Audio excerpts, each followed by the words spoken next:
আসসালামু আলাইকুম প্রিয় খামারি ও মৎস্য চাষী ভাই ও বন্ধুরা। আজকের ভিডিওতে আমরা জানব কিভাবে লাভজনক চিতল মাছ চাষ করা যায়। চিতল মাছ আমাদের দেশের একটি অত্যন্ত সুস্বাদু ও দামি মাছ। সঠিকভাবে পদ্ধতিতে চাষ করলে খুব সহজেই ভালো লাভ করা সম্ভব। প্রথমেই আসি পুকুর নির্বাচনের কথায়। চিতল মাছ চাষের জন্য মাঝারি থেকে বড় পুকুর নির্বাচন করতে হবে। পানির গভীরতা অন্ততপক্ষে 5 থেকে 8 ফুট হওয়া ভালো।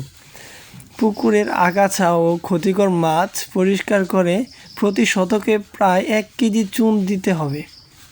এছাড়া জৈব সার ব্যবহার করলে মাছ দ্রুত বড় হয়। এবার আসি পোনা নির্বাচনে। সবসময় সুস্থ ও রোগমুক্ত পোনা নিতে হবে। 4 থেকে 6 ইঞ্চি আকারের পোনা চাষের জন্য সবচেয়ে ভালো। পোনা মজুতের ক্ষেত্রে প্রতি শতাংশে 10 থেকে 15টি চিতল পোনা ছাড়া যায়।